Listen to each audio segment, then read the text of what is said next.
அலங்காரத்திற்கும் இஸ்லாத்திற்கும் பந்தம் இருக்கிறதா, உறவு இருக்கிறதா? அலங்காரத்தை பொறுத்தவரை இஸ்லாம் ஆதரிக்கக்கூடிய ஒரு செயலா? இந்த உலகத்தை நேசிக்கிறோம், உலகத்திற்காக வேண்டி நிறைய நேரங்களை கொடுக்கிறோம், மார்க்கத்திற்காக வேண்டி வணக்க வழிபாடுகளுக்காக வேண்டி எவ்வளவு நேரத்தை கொடுக்கிறோம். மார்க்கத்திற்காக வேண்டி நான் என்னுடைய ஆயுளில் ஒரு 8 மணி நேரங்கள் தொடர்ந்து இப்படி உட்கார்ந்து இருக்கிறேன் அப்படின்னு சொன்னவங்களை எங்கேயாவது கூட்டிடுவாங்களே பார்க்கலாம். அதே போல நாம இந்த உலகத்துல வாழும் பொழுது நம்மை நாமே அலங்கரித்துக் கொள்ளலாமா?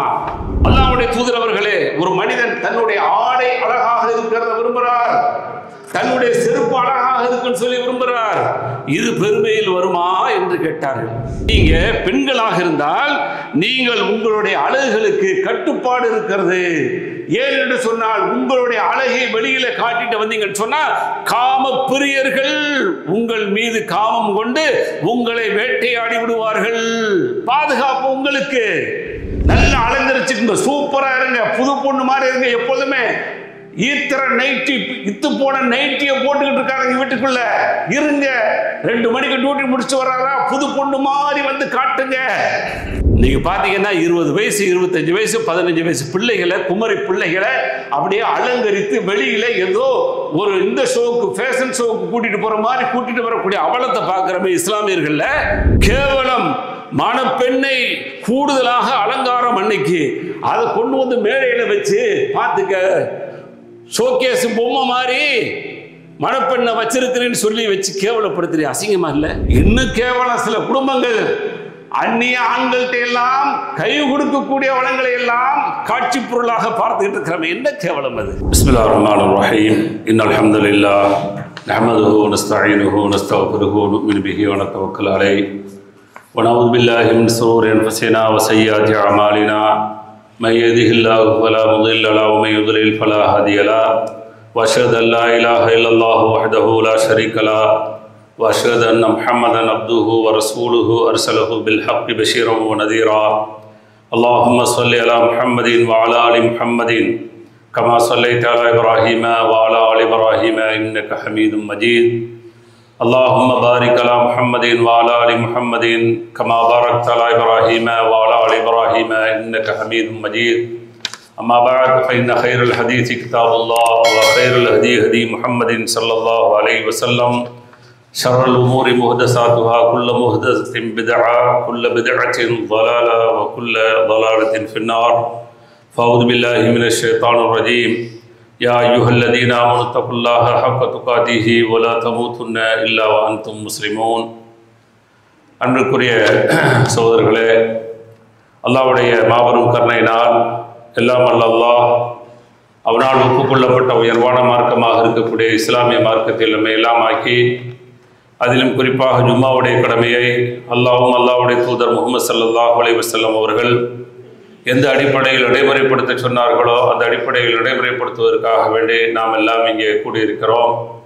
இந்த சந்தர்ப்பத்திலும் இன்னும் பிற சந்தர்ப்பங்களில் இஸ்லாமிய மார்க்க விளக்கத்தை பெறக்கூடிய நாம் பெறுவதோடு நின்று விடாமல், நிறுத்தி விடாமல் செயல்படுத்தக்கூடிய மக்களாகவும் செயல்படுத்தாத பிற மக்களை செயல்படுத்த தூண்ட வேண்டும் என்ற கோரிக்கையோடு இந்த ஜும்மா உரையை துவங்குகிறேன். இன்றைக்கு வழங்கப்பட்டுள்ள தலைப்பு அஸ்ஸீனா, அலங்காரம் என்ற தலைப்பு வழங்கப்பட்டிருக்கிறது. காரணம் என்னவென்று சொன்னால், அலங்காரத்திற்கும் இஸ்லாத்திற்கும் பந்தம் இருக்கிறதா, உறவு இருக்கிறதா? அலங்காரத்தை பொறுத்தவரை இஸ்லாம் ஆதரிக்கக்கூடிய ஒரு செயலா என்றெல்லாம் பார்க்கின்ற போது சில வரையறைகளுக்கு உட்பட்டு அலங்காரங்களை, தங்களுடைய அழகுகளை வெளிக்காட்டுவதில் எந்த பிழையும் இல்லை என்ற அடிப்படையில் தான் இஸ்லாம் நமக்கு அழகான வழிகாட்டுதலை காட்டியிருக்கிறது. அழகு ஆடம்பரமாக, அகங்காரமாக, பெருமை அடிக்கக்கூடியதாக மாறிவிட்டால் அத்தனையுமே நரகத்திற்கு இழுத்து செல்லக்கூடியதாக மாறிவிடும். அப்போ அல்லாஹ் இந்த அழகை குறித்து என்ன சொல்கிறான் அப்படிங்கிற செய்தியை பார்க்கும்போது வானத்தை குறித்து அல்லாஹ் சொல்கிறான், இன்னா ஸய்யன்னா ஸமா துன்யா பி மஸாபிஹ். நிச்சயமாக நம்ம வானத்தை வந்து விளக்குகளால் அலங்கரிச்சிருக்கிறோம் அப்படிங்கிறோம். அப்போ வானம் என்பது பகலில் வந்து நமக்கு அழகாக தெரிகிறதோ இல்லையோ, இரவுல பார்க்கும் பொழுது வானத்திற்கென்று ஒரு தனி அழகை வந்து நம்ம பார்க்குறோம். அதே போல் அடுத்து இன்னொரு வசனத்தில் சொல்லும்போது வஸய்யன்னா ஸமா துன்யா பிமஸாபிஹ், அதே போல் வானத்தை வந்து இந்த உலகத்திற்கு நாம் ஒரு அலங்காரமாக விளக்காக நாம் அமைத்து அலங்கரித்து வச்சிருக்கிறோம் அப்படிங்கிறோம். அப்போ நட்சத்திரங்கள், எத்தனையோ நட்சத்திரங்கள் சுடர் விட்டு இன்றைக்கு எரிகிறது. அந்த நட்சத்திரங்கள் மூலமாக கடல் வழி பயணிக்கக்கூடியவர்களுக்கு வழிகாட்டியாகவெல்லாம் அந்த நட்சத்திரங்கள் பயன்படக்கூடிய சூழலை பார்க்குறோம். அப்போ அந்த நட்சத்திரங்கள் இன்றைக்கு சுடர் விட்டு அலங்கரித்து வானம் பார்ப்பதற்கு மிக அழகானதாக அல்லாஹ் அமைச்சிருக்கிறேன் அப்படின்ட்டு சொல்கிறான். சரி, நம்ம வாழ்ந்திருக்கக்கூடிய பூமி உலகம் அலங்கரிக்கப்பட்டிருக்கிறதா அப்படின்னு அல்லாஹ் பட்டியலே போடுறான். உலகம் வந்து ஒரு அலங்கரிக்கப்பட்டதான். ஆனால் அந்த அலங்கரிக்கப்பட்ட உலகத்தில் உங்களுக்கு தேவை எதுவோ அதை மட்டும் நீங்கள் பயன்படுத்தணும். அதுதான் அல்லாஹ் விதிக்கக்கூடிய ஒரு கட்டுப்பாடு. அல்லாஹ் வரிசையாக சொல்றான். சூரத் ஆல் இம்ரான் 14வது வசனமா சொல்லும்போது ஸுய்யின லின்னாஸி ஹுப்பு ஷஹவாத்தி மினன் நிசாஇ வல் பனீன், மனிதர்களுக்கு ஆசைகள், மன இச்சைகள் என்பது அவர்களுக்கு அழகாக ஆக்கப்பட்டிருக்கிறது அல்லது அலங்கரிக்கப்பட்டிருக்கிறது. எதன் மூலமாக? பெண்கள் மூலமாக அவனுக்கு ஒரு அலங்காரம் இந்த உலகத்தில் கொடுக்கப்பட்டிருக்கிறது. அதே போல வல் பனீன், மக்களை கொடுப்பதன் மூலமாக அவனுக்கு ஒரு அலங்காரம் சொன்னால் அவன் அதன் மூலமாக தன்னை ஒரு அழகானவனாக அழகுபடுத்தி கொண்டவன் நினைக்கிறான். தனக்கு ஒரு மனைவி கிடைச்ச உடனே, தனக்கு பிள்ளைகள் கிடைச்ச உடனே ஒரு கம்பீரம் வருது பாருங்க, அதுதான் எல்லாம் சொல்றான். அதே போல் கனாத்தீரில் கண் தரத்திமின தஹபி ஒல் சுல்லதி, தங்கம் வெள்ளி போன்றவைகளை வந்து சேகரிப்பதன் மூலமாக அந்த பொருளை வந்து மனிதர் வந்து என்ன செய்யறான்? நேசிப்பதன் மூலமாக, அதை தாங்கள் அணிவதன் மூலமாக அது வந்து அலங்காரமாக இருக்கிறது. வல் ஹைலில் முஸவ்வமத்தி, அடையாளமிடப்பட்ட குதிரை, வல் அனாம் கால்நடைகள், வல் ஹர்ஸ் விவசாயம், இவைகள் எல்லாம் மனிதனுக்கு அலங்காரமாக இருக்கிறது, அழகானதாக இருக்கிறது. சிலர் விவசாயம் செய்யறதே வந்து என்ன செய்யறாங்க? ரசனையா செஞ்சுட்டு இருக்கிறாங்க. அந்த விவசாயத்தில் சின்ன பிட்டா என்ன செய்யறாங்க? சின்ன சின்ன தோட்டங்களாக தங்களுடைய வீட்டுக்கு முன்னாடி தங்களுடைய மாடிகள் எல்லாம் வச்சு அழகு பார்க்கக்கூடியதாக மாறிடுது. அது அழகுக்காக வேண்டிய செய்யறாங்க. பூக்களுடைய தோட்டங்கள், பூக்களுடைய அந்த வரிசைகளை வந்து பூந்தொட்டிகள் மூலமாக அலங்கரித்து அதை என்ன செய்யறாங்க? ஆசையாக அவர்கள் அதை அனுபவிக்கிறாங்க, அதை ஆசை கொடுக்கிறார்கள். அதைத்தான் அல்லாஹ் சொல்றான். சொல்லிப்படி சொல்றார், ஸாலிக மத்தாஉல் ஹயாத்தி துன்யா, இதெல்லாம் இந்த உலகத்தினுடைய வாழ்வாதாரத்திற்காக உள்ள அலங்காரங்கள். வல்லாஹு இன்தஹு ஹுஸ்னுல் மஆப், அல்லாஹ்விடத்தில் தான் அழகிய இடம் இருக்கிறது, மீளுதல் இருக்கிறது என்று அல்லாஹ் சொல்லி காட்டுறான்.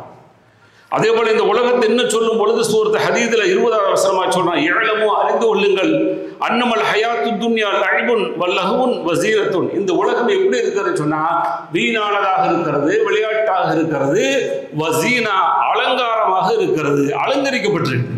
அதனால தான் நேசிக்கிறோம், இந்த உலகத்தை நேசிக்கிறோம். உலகத்திற்காக வேண்டி நிறைய நேரங்களை கொடுக்கிறோம். மார்க்கத்திற்காக வேண்டி, வணக்க வழிபாடுகளுக்காக வேண்டி எவ்வளவு நேரத்தை கொடுக்கிறோம். இன்னைக்கு யார் தப்புவோமா? மொபைலுக்கு கொடுக்கக்கூடிய நேரத்தை குர்ஆனுக்கு கொடுக்குறோமா? அதுல வந்து தப்பிக்கிறது ரொம்ப கம்மி. தப்பிக்கிறது சான்ஸே இருக்கா அப்படின்னு சொல்லி ஒரு சந்தேகம் தான் எனக்கு. அப்ப எதுக்கு கொடுக்கிறோம்? எதில் அலங்காரம் இருக்கிறதோ, எதில் அழகு இருக்கிறதோ, எதில் தேவை இருக்கிறதோ அதுதான் நம்மளுடைய தேவையாக இருக்கிறது. ஆனா அதை அப்படியே ஒதுக்கி வச்சுட்டு குர்ஆனை இன்றைக்கு மொபைலுடைய அந்த பழக்க வழக்கங்கள்ல, மொபைலை தொடக்கூடிய விஷயங்கள்ல இன்றைக்கு நம்முடைய அந்த மோகம் போயிடுச்சு பாருங்க. இதுதான் அலங்காரம். அப்ப உலகம் வந்து எப்படி ஆகி போச்சு? எல்லா விஷயங்களும் பார்த்தீங்கன்னு சொன்னா மார்க்கம் அப்படிங்க போகும்போது பெர்சன்டேஜ்ல கம்மியாகவும், மார்க்கம் அல்லாத விஷயங்களை பார்க்கும்போது நிறையவும் அதற்காக வேண்டி செலவழிக்கிறோம். 8 மணி நேரங்கள் பணிக்கு வந்து போய் ஆகணும். எல்லாரும் ஒப்பந்தம் தான். 8 மணி நேரம் போய் வேலை செய்யணும். நம்ம இங்கே உழைக்க முடியாது, இங்கே ஊதியம் வாங்க முடியாது, இங்கே உட்கார்ந்து இருக்க முடியாது பல வருடங்கள். இன்னும் சிலருக்கு மணிகள் கூடுது, நேரங்கள் கூடுது. இவ்வளவு நேரம் மார்க்கத்திற்காக வேண்டி எங்கேயாவது செலவழித்த வரலாறு உண்டுமா? மார்க்கத்திற்காக வேண்டி நான் என்னுடைய ஆயுளில் ஒரு 8 மணி நேரங்கள் தொடர்ந்து இப்படி உட்கார்ந்து இருக்கிறேன் அப்படின்னு சொன்னவங்களை எங்கேயாவது கூட்டிடுவாங்களே பார்க்கலாம். மதரசாக்களில் ஓதுவது என்றால் கூட டைம் லிமிட் இருக்கு. டைம் லிமிட் பண்ணுவாங்க. இவ்வளவு நேரம் தான் ஓதணும். காலையில் குர்ஆன் மனப்பாடமா சுபு தூந்துட்டு 1 மணி நேரம் 2 மணி நேரம் டைம் கொடுப்பாங்க ஓதணும். அதுக்கடுத்து பிரேக் விடுவாங்க. போய் குளிச்சுட்டு சாப்பிட்டுட்டு வாங்க 1 மணி நேரம் 1.5 மணி நேரம் மதரசாவுக்கு தகுந்த மாதிரி. அதுக்கடுத்து என்ன செய்வாங்க, ஆரம்பிச்சு ஒரு 2.5 மணி நேரம் 3 மணி நேரம் போகும் லோகர் வரைக்கும். அப்போ லோகருக்கு முன்னாடி சில மதரசாக்களை தூங்க வைப்பாங்க. கொஞ்ச நேரம் கைநூலா தூக்கம் அப்படின்னு சொல்லிட்டு அந்த முற்பகலுடைய தூக்கம் அப்படின்னு சொல்லி தூங்க வச்சுட்டு அதுக்கடுத்து லொஹருக்கு சாப்பாடு, அதுக்கு ஒரு பிரேக்கு, அதுக்கு பின்னாடி லொஹர்ல இருந்து அசர் வரைக்கும் இருக்கும். அசருக்கு பின்னாடி ஃப்ரீ விட்டுருவாங்க. கொஞ்ச நேரம் அப்படியே போய் வாக்கிங் மாதிரி காலாறிட்டு வரட்டும். நான் இருந்த மதரசா சில மதரசாக்கள் இப்படி இருக்க தெரியல. அதுக்கடுத்து மகரிப் பின்னாடி ஓதுவாங்க. இஷாவுக்கு பின்னாடி சாப்பிட்டு ரெஸ்ட் எடுத்துட்டு கொஞ்ச நேரம் ஓதிட்டு அப்புறம் படுப்பாங்க. அப்போ இந்த கண்டினியூவாக 8 மணி நேரம் காலையில் 7 மணிக்கு போனா இத்தனை மணி வரைக்கும், 8 மணிக்கு போனா இத்தனை மணி வரைக்கும் அப்படின்னு ஒப்பந்தம் பண்ணி வேலைக்கு போய் செய்யறோம் பாருங்க. இது மாதிரி இந்த மார்க்கம் சார்ந்த எந்த ஒரு துறையிலையுமே நாம் அப்படி ஒரு 8 மணி நேரமே உட்கார்ந்தது இல்லை. அப்ப என்ன அப்படின்னு சொன்னா இந்த உலகத்தினுடைய அலங்காரம் அப்படிதான் இருக்கு. அதுல போய் நம்ம மாட்டிக்கிறோம். விரும்பியோ விரும்பாமல மாட்டி அதை செய்யறோம். ஆனால் இதுதான் நிரந்தரமா என்று சொன்னால் நிரந்தரம் இல்லை. இது தவறு என்று சொல்றோமான்னு சொல்ல தவறு என்று சொல்லல. மாற்றமாக இந்த அலங்காரங்களை விட மார்க்கத்தினுடைய அலங்காரம் இருக்கு பாருங்க, அதற்கு என்ன முக்கியத்துவம் தர்றோம், அதன் மூலமாக என்ன லாபத்தை பெற போறோம், அதுதான் அல்லாஹ் விரும்பக்கூடியது. ஆக இந்த உலகத்தை அல்லாஹ் சொல்லும் பொழுது இந்த உலகம் முழுவதுமே என்ன செய்யப்பட்டிருக்கிறது, அலங்காரமாக இருக்கிறது. அப்படி ஒவ்வொன்றும் நீங்க எடுத்து பார்த்தீங்கன்னா எல்லாமே அலங்காரமா இருக்கு, நமக்கு அழகாக தெரியுது. அதுதான் நமக்கு வாழ்வு, அதுதான் நமக்கு நிலையானது மாதிரி போயிடுறோம். அப்படி போகக்கூடாது. அது அல்லாஹ் சொல்லும் போது நீங்க வாழ்வதற்கான அது வாழ்வாதாரம் ஒரு வசதி, அவ்வளவுதான். அதை நீங்க கடந்து போறது ரொம்ப ஈஸியா போகணும், அதுதான் எனக்கு பிரதான முக்கியம் என்று சொல்லி அதில் விழுந்துட்டீங்கன்னு சொன்னா உங்களுடைய வாழ்க்கை போயிடும். அப்படிங்கிற எச்சரிக்கையை தான் அல்லாஹ் செய்யறோம். அதே போல நாம இந்த உலகத்தில் வாழும் பொழுது நம்மை நாமே அலங்கரித்துக் கொள்ளலாமா? ஏன்னா வாகனங்கள் அல்லாஹ் அலங்காரங்கிறான், வசிக்கக்கூடிய இடங்கள் அதையும் அல்லாஹ் என்ன செய்யறா, விரும்பத்தக்கதாக இருக்கிறது. இப்படிலாம் இருக்கு. இப்ப நாம் நம்மளை அலங்கரிக்கலாமான்னு சொன்னா நம்மளை நல்லா அலங்கரிச்சுக்கிறோம். ஆனா அந்த அலங்காரம் பெருமை இல்லாததாக இருக்கணும். அலங்கரிக்கிறது இஸ்லாம் சொல்லுது. அந்த கோலம் மோசமான கோலம் இருக்கு பாருங்க, இது இஸ்லாம் வரவேற்கவே இல்லை. சிலர் அப்படி நினைக்கிறோம். நான் பல தடவை சொன்ன செய்திதான், பள்ளிவாசலுக்கு வரும்போது தான் எல்லா ஈத்தர சட்டைகளையும் ஈத்தர பேண்ட்டுகளையும், ஈத்தரட்டா ஒண்ணும் இல்லாத பார்க்கறதுக்கு வாந்தி வரக்கூடிய சட்டைகளை, கைலிகள், அந்த கையெல்லாம் பார்த்தீங்கன்னா இந்த பிடிதுணின்னு சொல்லுவாங்க பாருங்க, பல தடவை சொல்லியிருக்கிறேன். அந்த அடுப்பில் உள்ள சட்டிகளை பிடிப்பதற்காக பயன்படுத்தக்கூடிய துணி, அதுக்கு கூட பயன்படுத்த முடியாது. அது போன்ற கைலிகளை எல்லாம் உடுத்தி வரக்கூடிய அவளை யார்கிட்ட வர்றீங்க? யார்கிட்டங்க வர்றீங்க? யா பனி ஆதம் கூப்பிடுறான், ஆதமுடைய மக்களே, ஹுது ஸீனத்தக்கும் இன்த குல்லி மஸ்ஜித், ஒவ்வொரு பள்ளிக்கு வரும் பொழுதும் உங்களை அலங்கரித்துக் கொள்ளுங்கள், அழகாக வாங்குங்கிறாங்க. வெள்ளிக்கிழமை மாத்திரமே இந்த அழகுகள் தெரிகிறது. வெள்ளிக்கிழமை மாத்திரமே சுட்டி காட்டப்பட்டதனால் புது ஆடைகளாக ஓரளவு நியாயமான ஆடைகளாக தெரிகிறது. மற்ற நாட்களில் பள்ளிகளில் போய் பார்த்தீங்கன்னா கண் கூசுகிறது. ஏன்? அங்கதானங்க அழகா போகணும். யார்கிட்ட போறீங்க? ஒரு அதிகாரிகிட்ட அலுவலர்கள் போகும்போது, நண்பர்களை பார்க்க போகும்போது, ஊர்களுக்கு போகும்போதெல்லாம் உடைகளை நல்ல உடைகளாக உடுத்தக்கூடிய நாம பள்ளிக்கு வரும் பொழுது எதுவாக இருந்தாலும் பிரச்சனை இல்லை, அழுக்கா இருந்தாலும் பரவாயில்ல, அடிப்படையில் பயன்படுத்திக்கிட்டு இருக்கக்கூடிய ஆடையா இருந்தாலும் பிரச்சனை இல்லைன்னு சொல்லி பள்ளிக்குள்ள பள்ளியில் இருக்கின்ற பொழுது அந்த மாடைகள், மசாலா மாடைகள் எல்லாமே வரக்கூடிய அளவிற்கு இன்றைக்கு சில இடங்கள்ல போகவே முடியாது. அந்த மாதிரி இடங்களா இருக்க சொன்னா தப்பு, அது தப்பா போயிடும். சில பள்ளிகளில் போய் நின்ற உடனே தும்மல் அடிக்குது. அது இப்போ உள்ள சீசன் சொல்ல வேண்டியதில்லை. அந்த காரம், மிளகா பொடி, மசாலா எல்லாம் சேர்ந்து அந்த பனியன்ல ஏறி டிஷர்ட் பார்த்தீங்கன்னா எத்தனை வருஷம் ஆச்சுன்னு தெரியல, துவச்சு எத்தனை நாள் ஆச்சுன்னு தெரியல, அதோட வந்துடுறாரா? நீ பேணுதல் தான் தொழுகையில, மாற்றுக்கிறது இல்லை. தொழுகையில பேணுதல் தான். பள்ளிவாசலுக்கு வரக்கூடியவர் தான். ஆனா பள்ளிவாசலுக்கு வரும்போது அலங்கரிச்சுட்டு வாங்குதே, அந்த புத்தி எங்க போச்சு? பள்ளிக்கு ஸ்டைலா தான் வரணும். அல்லாஹ் ஸ்டைல விரும்புறான். அல்லாஹ்வுடைய தூதர் ஸல்லல்லாஹு அலைஹி வஸல்லம் சொல்றாங்க, லா யதுகுலுல் ஜன்னத மன் கான ஃபீ கல்பிஹி மிஸ்காலு தர்ரத்தின் மின் கிபர்.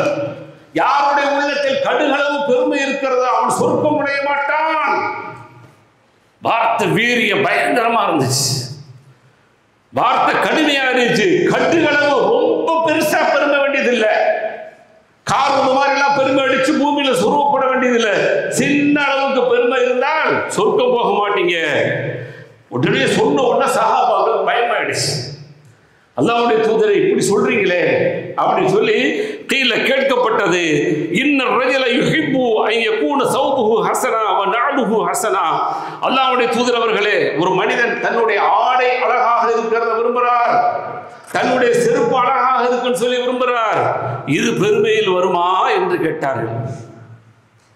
ஏன்னா அதெல்லாம் ரசிச்சு போடுறோம் இல்லையா, ரசிச்சு வாங்குறோம் இல்லையா.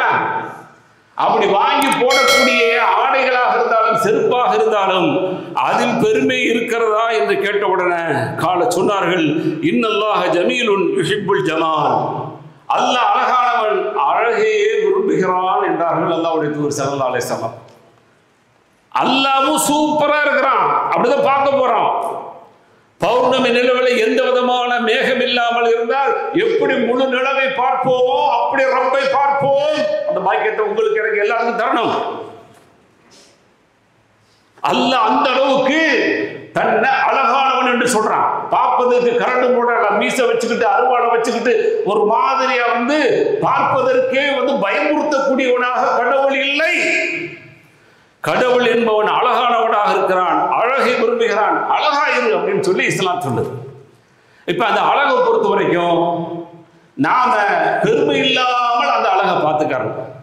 என்ன மாதிரி ஆடை போட மாட்டாங்க, என்ன மாதிரி வீடு கட்ட மாட்டாங்க, என்ன மாதிரி செருப்பு போட மாட்டாங்க, என்ன மாதிரி பெர்ஃபியூம் போட மாட்டாங்க, என்ன மாதிரி யாரும் போன் வச்சிருக்க மாட்டாங்கன்னு சொன்னா தொலைஞ்சிச்சு முடிஞ்சு நரகத்தை கொண்டு போயிடும். அல்லாஹ் பாதுகாக்கணும். அப்ப அது இல்லாமல் நம்மை நாமே அலங்கரித்துக் கொள்வது கூடும். அலங்காரத்தை ஹராமாக்க கூடாது. அல்லாஹ் கேட்க சொல்றான், நபியை கேளுங்கள், குல் மன் ஹர்ரம ஸீனத்தல்லாஹி அல்லதி அஹ்ரஜ லிஇபாதிஹி. தன்னுடைய அடியானுக்கு அல்லாஹ் வெளியாக்கியதுல அவன் தன்னுடைய அலங்காரத்தை ஹராமாக்குறது எப்படி ரைட்ஸ் இருக்குன்னு கேட்கிறான். எப்படி ஹராமாக்க முடியும்னு கேட்கிறான். ஹராமாக்கக்கூடியவர் யார்? உணவிலிருந்து நல்லது ஹலால் என்று சொன்னதையும் ஹராமாக்க கூடாது என்று அல்லாஹ் எச்சரிக்கை செய்யக்கூடிய செய்தியை பார்க்கிறோம். அதே சமயத்தில் ஆண்கள் தங்களுடைய அழக வெளியில தாராளமா காட்டிட்டோம். நீங்க என்னதான் அழகா இருந்தாலும் சரி, என்னதான் அலங்கரிச்சுக்கிட்டாலும் சரி, என்ன மாதிரி அனுமதிக்கப்பட்ட ட்ரெஸ் போட்டுக்கிட்டாலும் சரி, முடி வச்சுக்கிட்டாலும் சரி, சீவிக்கிட்டாலும் சரி, கூலிங் கிளாஸ் போட்டுக்கிட்டாலும் சரி, கண்ணாடி போட்டுக்கிட்டு நல்ல உயர் ரக கண்ணாடியாக இருந்தாலும் சரி, அல்லது நல்ல உயர் ரக வாட்ச் கட்டிட்டு என்ன வந்தாலும் உங்களுடைய அழகு பிறருக்கு கவர்ச்சியாக இருக்கும். ஆனால் அது காமமாக மாறாது. ஆண்களுடையது. ஆனா பெண்களுடையது அது டேஞ்சரா மாறிடும். அதனால பெண்களுக்கு சில கட்டுக்கோப்புகளை இஸ்லாம் விதிக்கிறது. அங்கதான் பார்க்கணும். இதுலயும் எல்லை மீறுதல். இஸ்லாம் அங்க எல்லை போடுது. நீங்க பெண்களாக இருந்தால் நீங்கள் உங்களுடைய அழகுகளுக்கு கட்டுப்பாடு இருக்கிறது. ஏன் என்று சொன்னால் உங்களுடைய அழகை வெளியில காட்டிட்டு வந்தீங்கன்னு சொன்னா காம பிரியர்கள் உங்கள் மீது காமம் கொண்டு உங்களை வேட்டையாடி விடுவார்கள். பாதுகாப்பு உங்களுக்கு. அல்லாஹ் சொல்றான், வலா யுபதீன ஸீனத்தஹுன்ன. தங்களுடைய அழகை அலங்காரத்தை வெளியில் காட்டக்கூடாது. இல்லாலி புஊலத்திஹின்ன. தன்னுடைய கணவருக்கு காட்டலாம். இஸ்லாம் அனுமதிக்கிறது. நல்ல அலங்கரிச்சுங்க, சூப்பரா இருங்க, புது பொண்ணு மாதிரி இருங்க. எப்போதுமே ஈத்திர நைட்டி இத்து போன நைட்டியை போட்டுக்கிட்டு இருக்காங்க வீட்டுக்குள்ள இருங்க. 2 மணிக்கு டியூட்டி முடிச்சு வர்றாரா, புது பொண்ணு மாதிரி காட்டுங்க. வெளியில எவளையாவது நாடுவானா? வீட்டுக்குள்ள அலங்காரங்கள் கம்மிங்க. வெளியில போகும்போது எவ்வளவு அலங்காரங்கள், எவ்வளவு ஆடைகள், எவ்வளவு அணிகலன்கள், எவ்வளவு பூசல்கள், உடம்புக்கு முகத்திற்கு என்று பூசல்கள். ஏன் இஸ்லாமிய சமூகம் ஏங்க மாறல? அழகை யாருக்கு காட்டினால் காமம் வராதோ, ஆனால் இந்த கணவனுக்கு காட்டல காமம் வரும். ஆனா மற்றவர்களுக்கு அல்லாஹ் சொல்றான் அது காமம் வராது, அது ரசனை வரும். அதனால அங்க காட்ட சொல்றா சிலர்களுக்கு அல்லாஹ். யாருக்கு காட்டலாம்? கணவனுக்கு காட்டுங்கள். அதே போல ஆபாயின அவர்களுடைய பெற்றோர்கள், தந்தை இருக்கிறாரா, என் மகள் என் முன்னாடி நல்ல அழகியாக வருவது இஸ்லாம் அனுமதிக்கிறது. எப்படி பாருங்க, அழக வெளிக்காட்டலாம். அதே போல அடுத்து ஆபாய் மூலத்தின்ன தன்னுடைய கணவருடைய தந்தை இருக்கிறாரே அவருக்கும் அழகை காட்டலாம். இஸ்லாம் சொல்லி எங்கெல்லாம் சிக்கல் வராதோ, எங்க பிரச்சனை வராதோ பட்டியல் போடுது. அந்த பட்டியல சூரத்து 131 சொல்றான், வரிசையா பார்த்துக்கிடுங்க. இவர்களை தவிர எங்கேயுமே உங்களுடைய அழகை காட்டக்கூடாது, அழகு மறைக்கப்பட வேண்டும். நீங்க பாத்தீங்கன்னா 20 வயசு 25 வயசு 15 வயசு பிள்ளைகளை, குமரி பிள்ளைகளை அப்படியே அலங்கரித்து வெளியில ஏதோ ஒரு இந்த ஷோக்கு, ஃபேஷன் ஷோக்கு கூட்டிட்டு போற மாதிரி கூட்டிட்டு வரக்கூடிய அவலத்தை பார்க்கிறோமே இஸ்லாமியர்கள்ல. 50 வயசு 60 வயசு கிளடு தட்டினவர்கள் தங்களுடைய முகம் உட்பட எல்லாத்தையும் மறைத்து வரக்கூடிய அவலங்களை பார்க்கிறோமே. என்ன விளையாட்டு, எனக்கு ஒன்றும் புரியல. இவளெல்லவா மறைச்சிட்டு கூட்டிட்டு வரணும்? இவங்க எல்லாம் வேட்டையாடப்படுவாங்க, இவங்க எல்லாம் இரையாக்கப்படுவாங்க வெறியர்களுக்கு. எங்கே எதை எப்படி செய்ய வேண்டும் என்று தெரியாமல் இன்றைக்கு இஸ்லாமிய சமூகம் இருந்துகிட்டு இருக்கிறது. அது ஃபங்க்ஷன் சொன்னா சொல்லப்படுதில்லை, கல்யாண வீடுகள் சொன்னா அப்படியே நாணி கோணி குறுகி, ஏன்டா கல்யாணத்துக்கு போனோம்னு சொல்லி மூஞ்சியை சுருக்கிக்கிட்டு கண்ணை கீழே போட்டுக்கிட்டு எப்படா அதுல இருந்து வெளியில வருவாங்கிற அளவுக்கு தங்களுடைய அலங்காரங்கள் அத்துணையுமே கொண்டு வந்து ஆண்களுக்கு காட்டப்படுகிறது. பெண்களுக்கு காட்டுக்கு பிரச்சனை இல்லை, அல்லாஹ் அதே சொல்றான். பெண்களுக்கு காட்டு பிரச்சனை இல்லை, வரிசையா படிச்சு பார்த்தீங்கன்னா தெரியும். பெண்களுக்கு காட்டைய அதை கொண்டு வந்து அந்நிய ஆடவர்களுக்கு கூடிய அந்த சபையில காற்ற கேவலம் மணப்பெண்ணை கூடுதலாக அலங்காரம் அன்னைக்கு அதை கொண்டு வந்து மேடையில வச்சு பார்த்துக்க, ஷோகேஸ் பொம்மை மாதிரி மணப்பெண்ணை வச்சிருக்கிறேன்னு சொல்லி வச்சு கேவலப்படுத்துறீ, அசிங்கமா இல்லை? இதுக்கு போய் அன்னிக்காக மின் சுன்னதி அப்படின்ட்டு ஓதுறாரு எங்களை மாதிரி ஆளு. ரொம்ப கொடுமையா இல்ல, கேவலம் அல்ல, அசிங்கமா இல்ல? எதுக்கு ஓதுன நீ? வரமாட்டேன்னு சொல்லப்பா, இதுக்காவது என்ன? இது நீ நானும் வந்து ஏற்றுக்கொண்ட ஒண்ணுதானா? இதுல கருத்து வேறுபாடு இல்லையே. ஒரு பெண் அழகை வெளியே காட்டணும் என்று சொல்லி எவனாவது சொல்லுவானா? சாதாரண மக்கள் கூட சொல்ல மாட்டாங்களே, அந்த அறிவு கூட இல்லையா? நான் ஓதி உனக்கு நிக்கா முடிச்சு வச்சுட்டு போன பிறகு இப்படி மேடையில் வந்து நீ செய்யக்கூடாது என்ற கண்டிஷன் இருந்தால் நான் வருவேன், என்னுடைய ஜமாத்து வரும் சொல்லி கண்டிஷன் போடுங்களேன். போட துப்புள்ள, மகர் கொடுத்து கல்யாணம் முடிப்பேன், மாலை போட மாட்டேன், பெட்டையர்களாக கல்யாணம் முடிக்க மாட்டேன், சுண்ண அடிப்படையில் முடிப்பேன்னு சொல்லி வரக்கூடியவனுக்கு ஓலை தர மாட்டேங்கிறான். என்னடா யோக்கியத்தான் விலங்கல? எது மார்க்கம்? எது மார்க்கமோ அது மார்க்கமாக இல்லை. எது மார்க்கம் இல்லையோ அதற்கான ஒட்டுமொத்த ஜவாத்தும் அலங்காரம் அங்கீகாரம் கேவலமா இருக்கிறது. ஓதியவர்களும் பண்டிதமார்களும் இதற்கு வக்காலத்து வாங்கி அங்க போய் நிக்கா நடத்தி வைக்கிறதுனாலதான் இவ்வளவு பெரிய அவலங்கள் மேடையில கொண்டு வந்து அந்நியர்கள்லாம் பார்க்கக்கூடிய அளவுக்கு.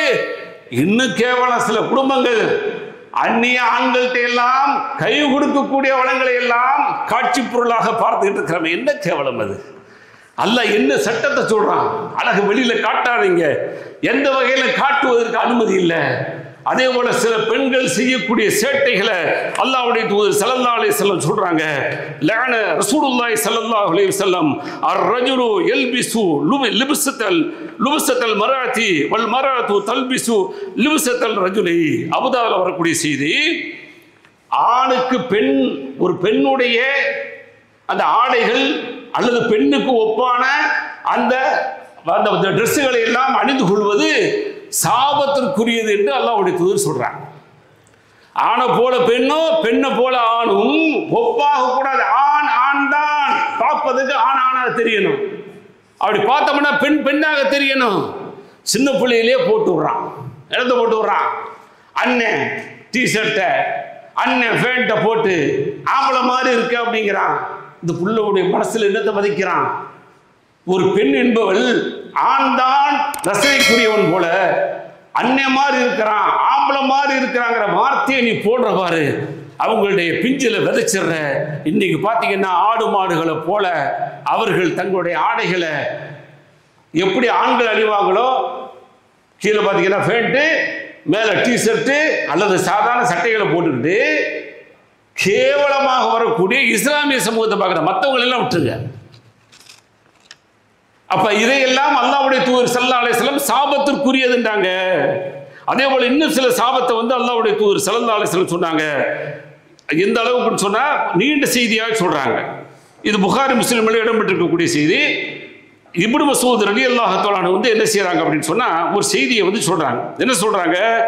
பச்சை குத்தி விடக்கூடிய பெண்கள், பச்சை குத்தி கொள்ளும் பெண்கள், குத்தி விடுற ஆளு, குத்தி கொள்ற ஆளு, முகத்தில் முளைத்து இருக்கும் முடிகளை வந்து அகற்றக்கூடிய பெண்கள், அதே போல அழகுக்காக தங்களுடைய பல்ல தேய்ச்சிக்கிறாங்கல்ல அவங்க, அதே போல இந்த முன்பொருட்களை வந்து லேசா அப்படி பிரிப்பாங்க, இந்த இடைவெளி விடுறதுக்கு லைட்டா பிரிச்சு இந்த மாதிரி வேலையெல்லாம் பெண்கள் பண்ணிட்டு இருக்கிறாங்க.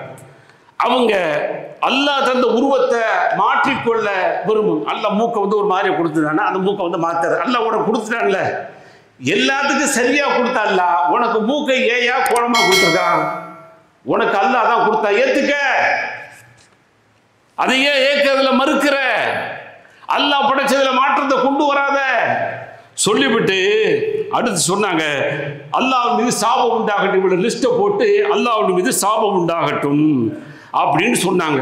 சொன்ன உடனேயே ஒரு பெண்மணி எந்திரிக்கிறாங்க. உம்மு யாக்கூப் என்று சொல்லக்கூடிய பெண்மணி எந்திரிச்சிட்டு, கானத்து தக்ரவுல் குர்ஆன் ஃபஅதத்துஹு, நான் வந்து குர்ஆனை ஓதி இருக்கிறேன், அந்த குர்ஆன்ல நான் இந்த அட்டையிலிருந்து அந்த அட்டை வரைக்கும் ஓதி இருக்கிறேன், ஆனால் நீங்கள் சபிக்கக்கூடிய சாபங்கள் குர்ஆனில் இல்லையே. அல்லாஹ் சபிக்கிறான்னு சொன்னா குர்ஆன்ல இருக்கணுமே, ஆனா குர்ஆன்ல இல்லையே என்று சுப்ஹானல்லாஹ், அட்டை டு அட்டை அப்படியே உரு போட்ட உள்வாங்கிய அந்த பெண் தைரியமாக கேட்கிறாங்க.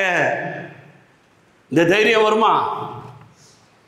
இந்த தைரியம் வருமா? குர்ஆனை இதுல இருந்து இது வரைக்கும் யாரையாவது ஒருத்தர் கொண்டு வாங்கல முழுமையாக்கிட்டுன்னு சொல்லி, இன்னைக்கு மொபைல கொடுத்து இந்த மொபைல்ல என்ன இருக்குது சொல்லுங்கடா, எல்லாம் இந்த சின்ன பை கூட எல்லாம் நம்ம கத்து தரலாம். அப்ப எவ்வளவு பெரிய பந்தம் இருக்கு பாருங்க. அப்படி சொன்ன உடனே வந்து சஹாபி சொல்றாங்க, வமாலி லா அல்அனு மன் லஅன ரசூலுல்லாஹி ஸல்லல்லாஹு அலைஹி வஸல்லம் வஹுவ ஃபீ கிதாபில்லாஹி தஆலா லக்கத் கரது மா பைன லௌஹி அல் முஸ்பஹ் ஃபமா வஜத்துஹு அப்படி சொன்ன உடனே சஹாபி சொல்றாங்க, வல்லாஹி லஇன் குன்தி கரதிஹி லக்கத் வஜத்திஹி, பெண்ணே நீங்க உண்மையிலேயே அந்த குர்ஆனை முழுமையாக உள்வாங்கியிருந்தீங்கன்னா இப்படி கேட்டிருக்க மாட்டீங்க. அப்ப குர்ஆனை முழுமையாக நீங்க உள்வாங்கலைங்க சொல்லிவிட்டு சொல்றாங்க, சும்மா கர வமா ஆதாக்குமுர் ரசூலு ஃபஹுதுஹு வமா நஹாக்கும் அன்ஹு ஃபத்தஹு, அல்லாஹ்வுடைய தூதர் உங்களுக்கு எதை கொடுத்தாரோ அதை எடுத்துக்கிடுங்க, எதை தடுத்தாங்களோ அதை தடுத்துக்கிடுங்கன்னு அல்லாஹ் சொல்றானே. அப்ப அல்லாஹ்வுடைய தூதர் தடுத்தது, அல்லாஹ் எது சொல்றானா அதை நான் சொல்றேன். அல்லாஹ்வுடைய தூதர் ஸல்லல்லாஹு அலைஹி வஸல்லம் தான் இந்த சாபத்திற்குரிய லிஸ்ட்டை சொன்னாங்க. இப்ப நான் சொல்லாம இருக்கிறதுல என்ன அப்படின்னு சொன்ன உடனே சுப்ஹானல்லாஹ் உடனே சொல்றாங்க, உங்களுடைய பெண்கள் இருக்கிறாங்க பாருங்க, இப்னு மஸ்ஊத் ரலியல்லாஹு அன்ஹு அவங்கள்ட்ட கேட்குறாங்க. இதை சொல்லி முடிச்ச உடனே, உங்களுடைய வீட்டு பெண்கள் சிலர்களிடத்தில் இது போன்ற பழக்கங்கள் இருப்பதாக நான் அறிகிறேன். பதில பார்க்கணும். இன்னைக்கு இப்படி கேட்டால் நீங்களாம் என்ன செய்வோம், என்ன நடந்திருக்கும் யோசிச்சுக்கிடுங்க. காலை உடனே சொன்னாங்க, ஃபதுஹுலி ஃபந்துரி, உனக்கு தான் அனுமதி இருக்குல்ல, உள்ளே போங்க, போயிட்டு நுழைஞ்சிட்டு பாருங்க அப்படின்னாங்க. தைரியம் வேணும்ல, ஏன்னா கணம் இல்லை மடி இல்லை, எதுக்கு பயம், சொல்லியாச்சு. ஃபதகலத்து உள்ள போறாங்க, சும்மா ஹரஜத்து வெளியில வந்தாங்க. ஃபகாலத்து மாராயித்து, ஒன்றையுமே பார்க்கல, பொய் சொல்லியிருக்கிறான். உங்க மனைவிட்ட இந்த மாதிரியான பண்புகளை பார்க்கல, புருஷன் வெளியில ஊருக்கு சொல்லுவாரு பொண்டாட்டியை விட்டுருவாருங்கிற மாதிரி சொல்லப்படுது இல்லையா, அதை அங்க ஃபார்ம் பண்ணி பார்க்குறாங்க. பார்த்து உள்ள போய் டெஸ்ட் பண்ணியாச்சு, இல்லைன்னு வந்தாச்சு. வந்த உடனே சொன்னார்கள், ஃபகால லவ் கான ذلك ما كانت معنا, சொன்னார்கள் இப்னு மஸ்ஊத் ரலியல்லாஹு அன்ஹு, ஒருவேளை நீ சொன்னது மாதிரி என்னுடைய மனைவி இருந்தால் அவ என்னை விட்டு போயிருப்பா, தலாக் விட்டுருப்பேங்கிறாங்க.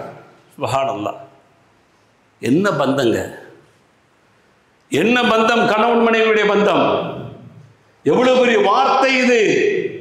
இன்னைக்கு டேக் இட் ஈஸி அப்படியே பார்த்தீங்கன்னா கண்டுக்கிறதே இல்லை. நீ பாட்ட நீ இருமா, நான் பாட்டனா இருமா, நான் ஏதோ கொஞ்சம் பேணுதலாக இருக்கு போகிற மார்க்கத்தில் நீ எப்படி வேணா இருந்துக்க என்ன மாதிரி சொல்றாங்க பாருங்க.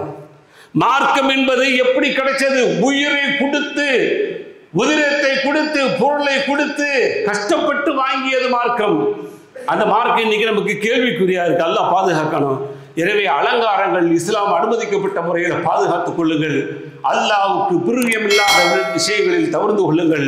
எல்லாம் அல்லாஹ் எதையெல்லாம் விளங்குகிறோமோ அதை செயல்படுத்தக்கூடிய நல்லவர்களாக உங்களையும் என்னை ஆக்கி அருள்வானாக.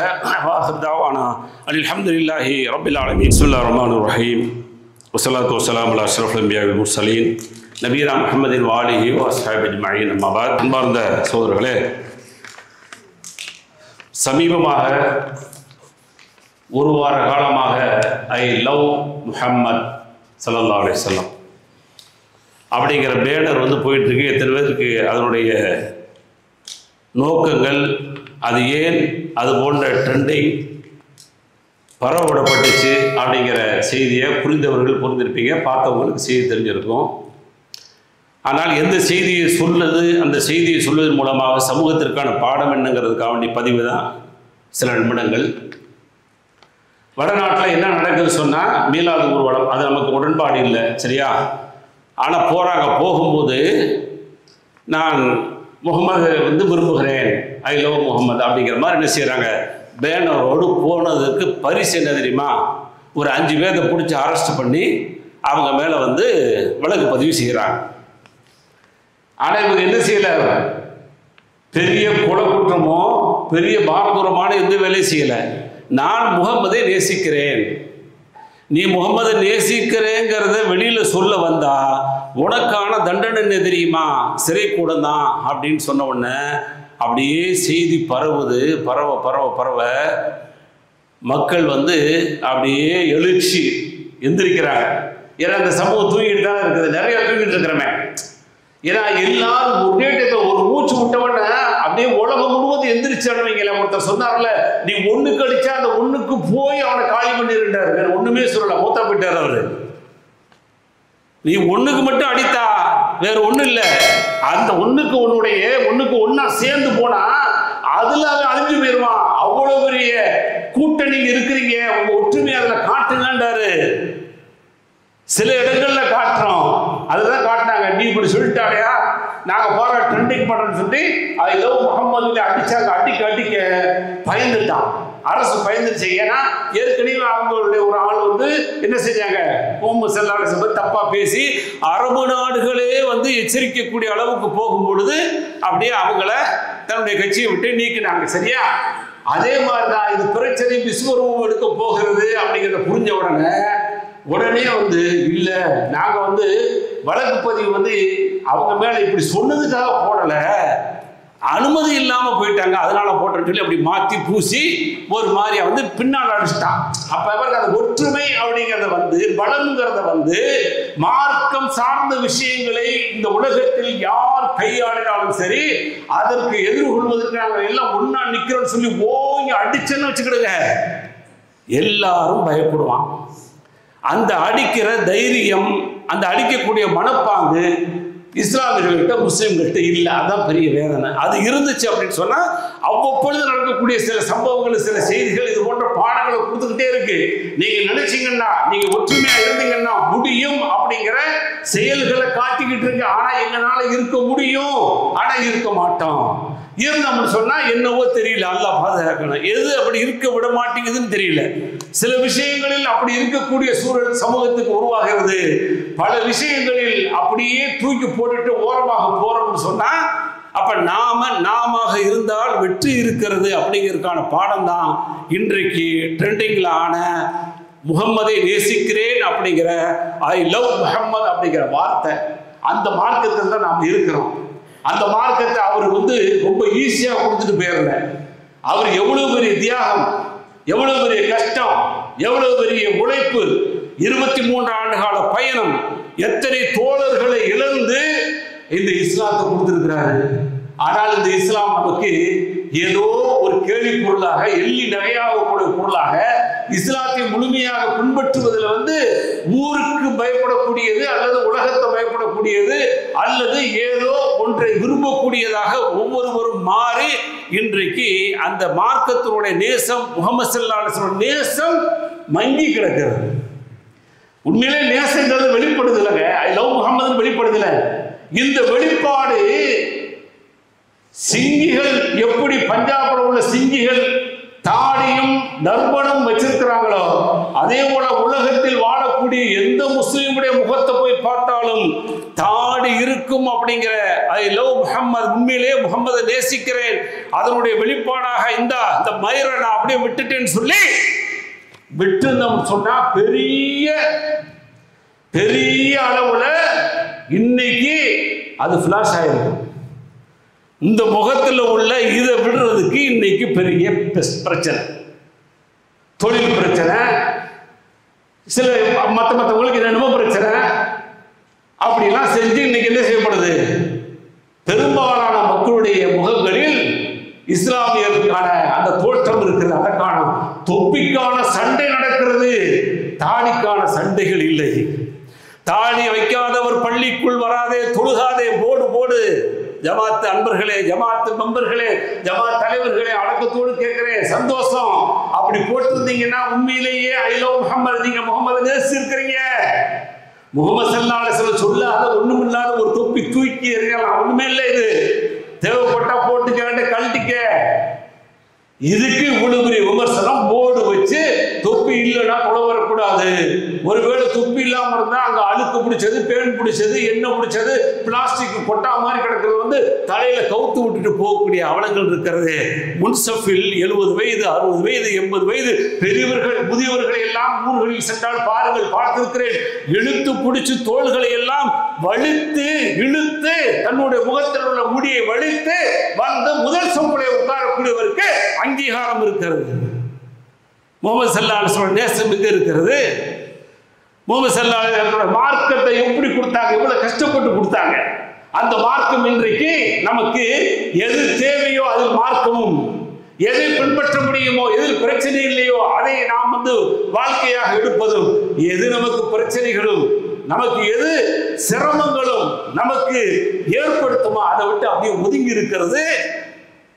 நம்ம என்ன செய்யாது, நாம இருக்கிறோம் அப்படிங்கிற அடையாளத்தை மற்ற மக்களுக்கு காட்டாது. அல்லாஹ் பாதுகாக்கணும். முடிஞ்ச வரை அந்த முஹம்மது ஸல்லல்லாஹு அலைஹி வஸல்லம் அவர்கள் நேசிக்கிறோம் சொன்னா அவர் செஞ்ச அத்துணை சுன்னத்துகளை முழுமையாக பின்பற்றுவதன் மூலமே கிடைக்கிறது. மாற்றமாக மீளாத ஊர்வலமோ மீளாதுகளோ அல்லது இப்படிப்பட்ட ட்ரெண்டிங்குகளோ நம்முடைய வாழ்க்கையை மாற்றுவதற்கோ அல்லது மறுமையில் ஈடேற்ற தருவதற்கான வாய்ப்புகள் இல்லை. அவருடைய முழுமையான சுன்னத்தை அத்துணை சுன்னத்துகளை வாழ்க்கையில் பின்பற்றுவதுதான் ஈடேற்றத்தை தரும் என்பதை புரிந்து அல்லாஹ்வுடைய அருளை பெறுவோம். அல்லாஹ்வுடைய தூதரை எல்லா நிலைகளிலும் பின்பற்றுவோம். வாஹதாவான அல்ஹம்துலில்லாஹி ரப்பில் ஆலமீன். அஸ்ஸலாமு அலைக்கும் வரஹ்மத்துல்லாஹி வபரகாத்துஹு.